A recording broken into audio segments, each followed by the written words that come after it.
Hello everyone, Sheik here with another Transformers review, and today I'll be reviewing the Transformers Studio Series Transformers the Movie Perceptor, Ramhorn, and Ratbat. And I am so pleased to have finally gotten another review out, and this time specifically for the holiday season. This is one of my favorite times of year, maybe not quite so much as Halloween, at least as far as doing cool, funny, special skits and whatever.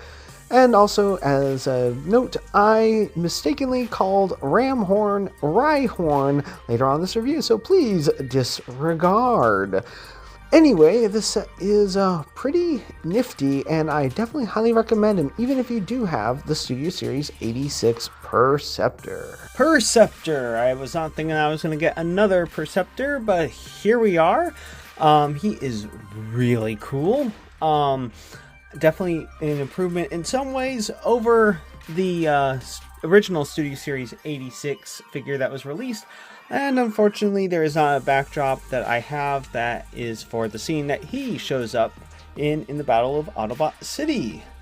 Anyway, he comes in a box set with Ratbat and Rhyhorn. This is obviously one of Soundwave's minions. Focus. Soundwave's minions, and there's also Rumble and Frenzy, which I don't have, so I'm gonna have to get those guys at some point, and hopefully they are in work properly with the new Soundwave that's coming out. I'm assuming, since he's probably going to be more in scale with Blaster, that they're going to work still, because it kind of suck if Ratbat doesn't work with the new Soundwave. Oh, and he also comes with this cool little booster pack thing, which also doubles as a weapon. And for whatever reason, they decided to use the red plastic of Perceptor instead of the purple plastic for that. So it does kind of stand out a little bit there. The Rhyhorn is pretty cool. I love the way he looks. He also has a this that becomes a weapon as well, so I think that's a good way to utilize it, although it seems kind of silly because it's not something you can do for the toys, but something that would not have happened in the original cartoon or movie, but just, you know, to use accessories that can't work in the cassette mode. And Perceptor does come with a little gun like the other Perceptor, but he well, I just don't usually have him using guns, as he's the scientist guy. Not saying that he wouldn't fight if that he couldn't fight if he needed to. I'm just saying he more than likely wouldn't. My biggest gripe, as with the other one, is that his face is just, I mean, it looks great, like it's painted very well, but man, oh man, his face is just so glum looking. I know this is the Battle of Autobot City, but on the box, it's super misleading and shows him with a nice smile. I wish we would get Perceptor with a smile. And then another little gripe, not so big, but it's that this is just gray plastic. They've given up on even letting you even see through it at all. But this brings me to the greatest thing about this guy, is that they added this little cover. The original, not original, but the previous release doesn't have that. And because the new one has it, I think that's why his waist is slightly wider. But other than that, they're pretty much identical design-wise. And then the colors are a bit different, like a lighter gray instead of the dark gray. I think the 86 colors are a little bit closer to the toy, and his face has more of a metallic paint instead of gray, so it's not as tune accurate. So he is really cool.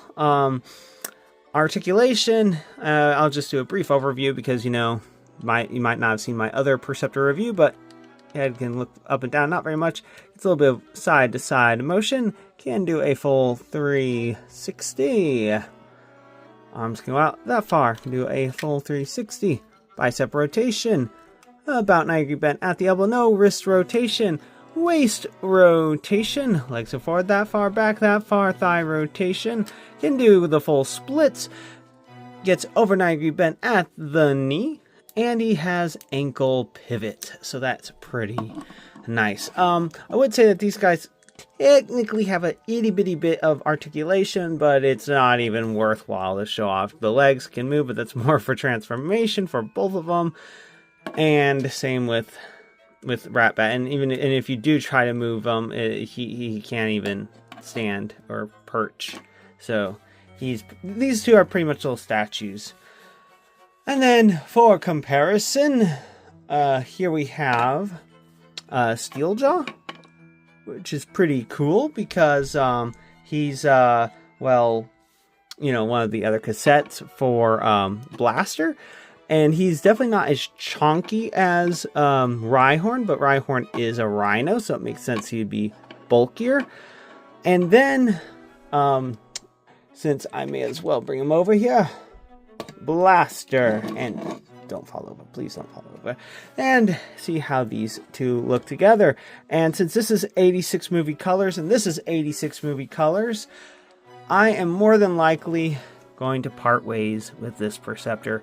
He was really cool, a very great placeholder. Absolutely love this guy, but that gap, I will say, that's something that they should have dealt with to begin with, and that fixed that. So, yeah, sorry, Perceptor. You're going, yeah, I'm not keeping you anymore. You're gonna find a nice new home, though, I bet. Transformation for these guys is very, very simple because, you know, they're cassettes, and of course they're going to be a little simple. But before that, this is a little gun mode. See, little handgun that a Transformer can hold, but it is what it is. And then flip, flip, and fold. And there you have a cassette. So that's pretty nifty. Or a rectangle. I mean, at this point, it may as well just be a rectangle. So some of the cassettes, I will say, don't look as much like cassettes as they do just little rectangles. Like Ratbat here. And then there you have another little cassette. Which doesn't really look that much like a cassette, but hey, it's something. I mean, I guess there's the two things right here, but it does seem like it's in an odd place. But I do think it's pretty nifty that they put the screws right in the middle of those holes right there. But hey, it's a cassette. What are you gonna do? Just, I guess, put them in little mini cassette tape cases. One last thing, you can also turn this into a double barrel gun of sorts, like that. Yeah, pretty silly, but it is something that you can do if you so desire.